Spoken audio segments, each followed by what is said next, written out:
All right, MA Marignon turned 53. We're still in the preparatory phases of our wars, so probably going to be somewhat of a quiet turn, always a dangerous thing to be saying. And so we've got our scrying, our summoning, all of which, we've talked about, so nothing too exciting there. We miss with our site searching, as happens. I forgot to talk about this. This is those vine guys, right? The vine men and the wood druid. They are on top of our fort, and we would like them off. So we're no gems. This is a gem list. I'm only wasting mage turns. 3 mage turns I'm wasting now, but no fire gems. So we'll see how this goes, right? They're just throwing body ethereal. We have a bunch of bodyguards, so you can see there's some crossbowmen here, so we're not super prepared for this. Yeah, Falling Fires isn't great against Vine Ogres. Kind of forgot about the Vine Ogres. Was thinking the Falling Fires would be pretty good against the Vine Men. And then but Flame Eruption's pretty good. This is where our Flagellants are going to shine. Well, other than the fact that this guy's been put to sleep somehow. But, they've got the 10 fire resistance. So, they're going to be a lot more survivable for these fire evocations. Though maybe not so much in this scenario since, we're not actually doing any army-wide buffs. And so they have absolutely no protection. And I don't think the ethereal really helps at all. I don't know why. They are set to advance and cast spells, but it's kind of you don't really need to advance at this point, buddy. Yeah, he's taking some damage. So it does look like this is going to work out for us, but, there's definitely some terror. Yeah, we do lose a Witch Hunter. Is it better to lose a Witch Hunter, or is it better to spend 3 fire gems? I don't know. I really don't know. So anyway, we chose losing the Witch Hunter in this case. Ideally we don't lose anything, but your opponents do seem to have ways of making things cost for you. So yeah, we lose the Witch Hunter, but we do at least unlock our fort. And then we catch 2 battles, the remnants of the Machaca War. This is Area U. We've seen them before. Yep, using some Great Eagles as siege strength, and these look like some thugs. With Gate Cleavers, right? So using some items to provide extra siege strength, which is important for the elves because they do struggle with that. These other fellows look like they're just sort of kitted out in an anti-chaff role, and this guy looks like he's set up to do some charming, which is really interesting. He's also got Boots of Quickness, which I don't really understand. Maybe to help him run forward really quickly so he can get in range for charming. This is a really interesting use of kit. I'm a little this item that gives penetration causes the holder to become horror marked, which has happened here. So putting it on a cheaper commander definitely makes sense. But Area definitely has higher nature mages that wouldn't necessarily require using this Thistle Mace. And the higher level you are, the more the better penetration you're going to get. So if this guy is set up for charm, which it looks like, I don't know. I definitely understand not wanting to put Eye of the Void on your really valuable casters. So I don't know. It's interesting. I like that. I'm not sure if it's going to work. That looks like maybe Fog Warriors. Yeah, Fog Warriors. So Alteration 7 for Area noted. And there's nothing in this fort. So yeah, they're definitely going to take this. They might lose a few fellows to archers. Nope, they do not. And then let's take a look at Ulm. So we have not seen Ulm in action. A bunch of infantry, as befits Ulm, as well as some just regular crossbowmen. That's interesting. Ulm actually does get a few crossbow options. Nothing wrong with crossbowmen. But I know some people there's another variant that shoots even slower than regular crossbows, but does even more damage. Which probably isn't necessary against Machaca. Machaca doesn't have a ton of armor, and this fort is just completely empty. Not a ton of mage support for this. This isn't a massive army, although that said, it is difficult to mass Ulmish infantry, so this is actually a lot of Ulmish infantry to be risking. That said, the mage support, Summon Earth Power, he's probably going to do Strength of Giants, Legions of Steel, totally standard Ulm stuff, so nothing wrong with that. Although I will say, assaulting with a bunch of infantry into a fort can definitely be kind of rough. There's the Legions of Steel and Strength of Giants. But, there's a good chance that, he's aware that Machaca has already been broken and that this fort is empty. So, it's definitely going to work out in this case. Also has the advantage, right, of not really showing us, anybody who's watching, any special stuff, right? The fact that we know that Ulm has some infantry and they're putting Strength of Giants and Legions of Steel on them basically tells us nothing. because every Ulm should be doing that. So we had some unexpected events. Another monster boar. Don't we have I think we may have another monster boar somewhere else. Oh man, all right, I'm gonna have to, this might be on one of our forts. Anyway, I hate monster boars. They're hard to patrol out, and I already have enough problems patrolling. Okay, it looks like more vine men are gonna be attacking us. Some people immigrated. That's nice. We find some earth gems, also cool. Brigands, less cool. I think that was all of them. Yeah. Let's see. Worldwide event. All right, the death match. Yeah, we're going to be skipping that. So yeah, these are going to be the vine men, which probably will take. Whoa, my gosh.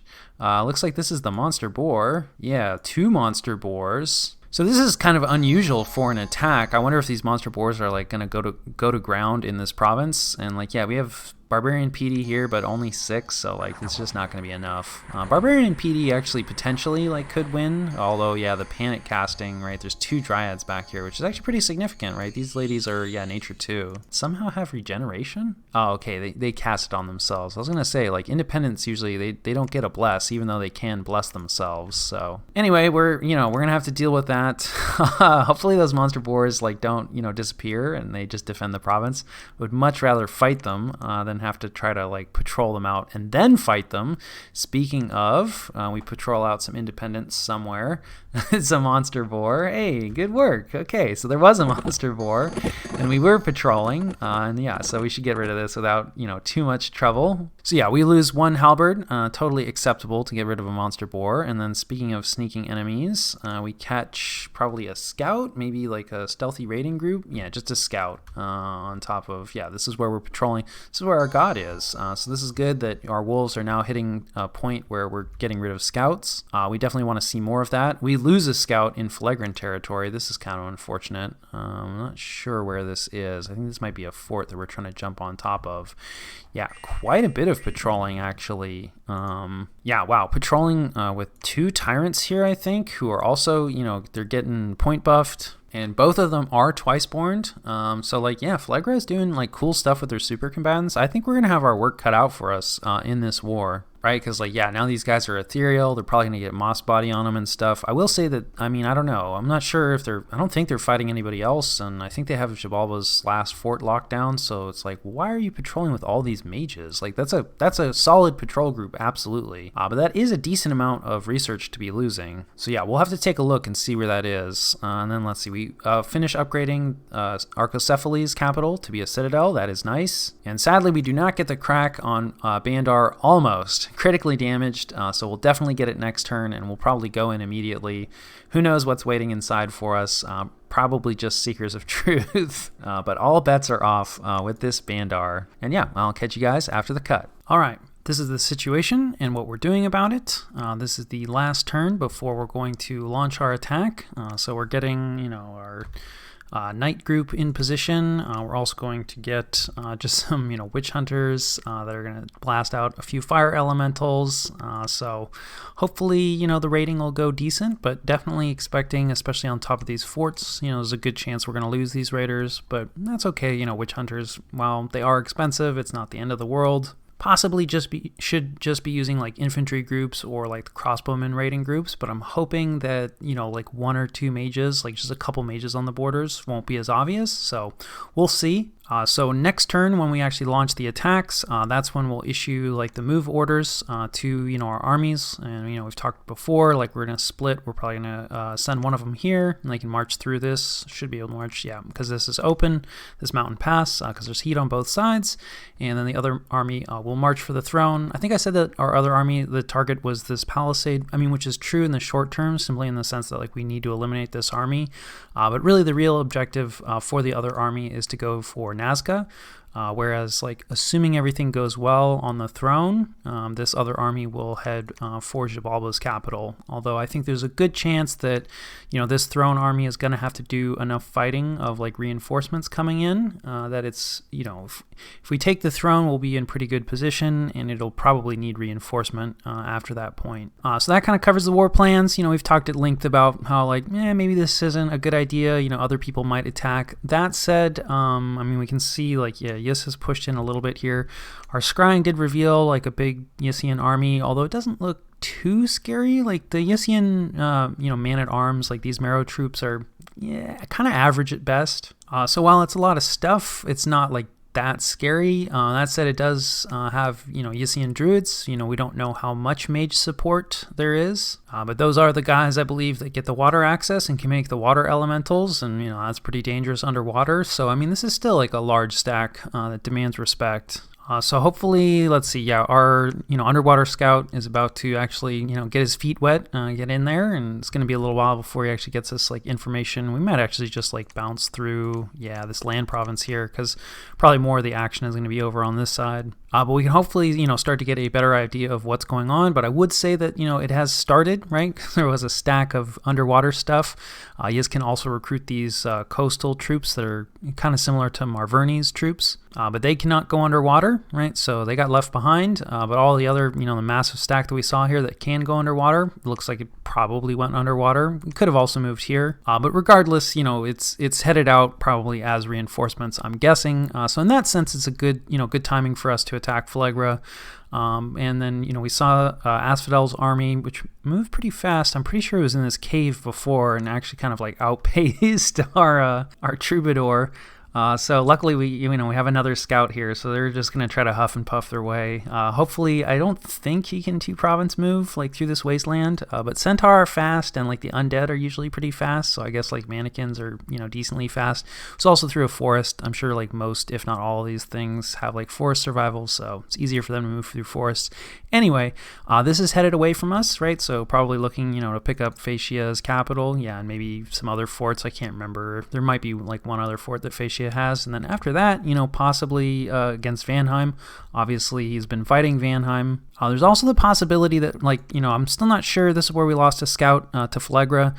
So there was a pretty substantial force. Let's just bring it up again. Yeah, pretty substantial force here that was just patrolling, and I don't think there was a fort there. So possibly Phlegra is, concerned about Asphodel, because I do believe this is close to their border. At first I was thinking like maybe some blood hunting, but there's no blood mages here, so they can't be blood hunting. So I think that covers kind of the majority of the interesting like foreign affairs stuff. Minor possibility that like Abyssia is planning on attacking Vanheim. There's a pretty big stack on the border here, but I think that this is just blood hunting operations that are going on. Otherwise, internally for us, like good mage recruitment turn, not recruiting as many troops.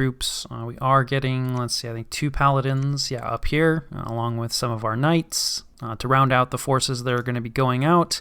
And then we are like recruiting a fair amount of stuff, back near the capital, like also just kind of our mix of infantry and a couple forts, because we are thinking about launching an attack against Abyssia as well.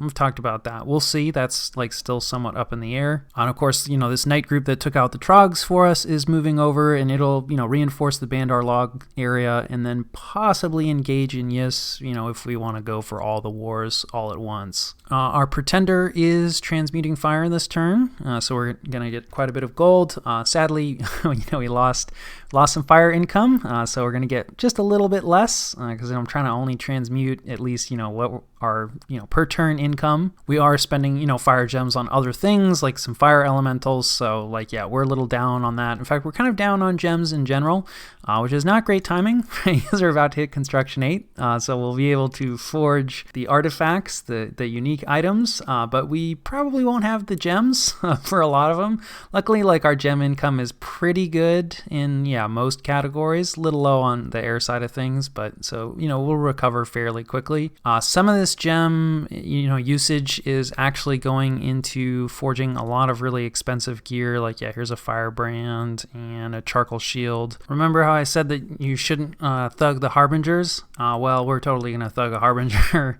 Our air summons, that is, which technically I guess there are astral summons, because that's the gem type that you're using to bring them in, but I think of them as our air summons because it's what we're using to actually get some real air access. So anyway, I still don't love the idea of thugging them, but we're pretty limited in thug chassis, and we are just going to use this like purely defensively, in the sense that I think especially when you go fairly high misfortune, There's a lot of value in having something that's like really mobile, that can just, crush a bunch of different independent types. And Harbingers definitely can fulfill that role.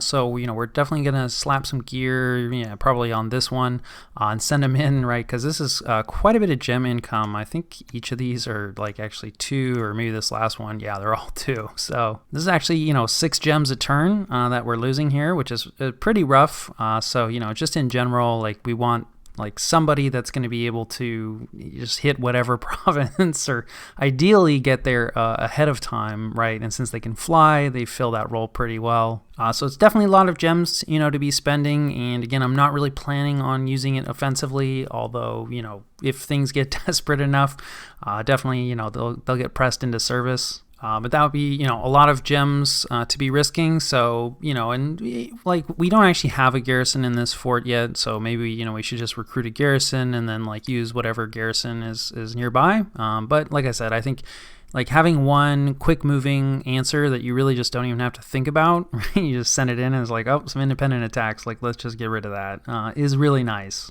So yeah, I think that covers turn 53.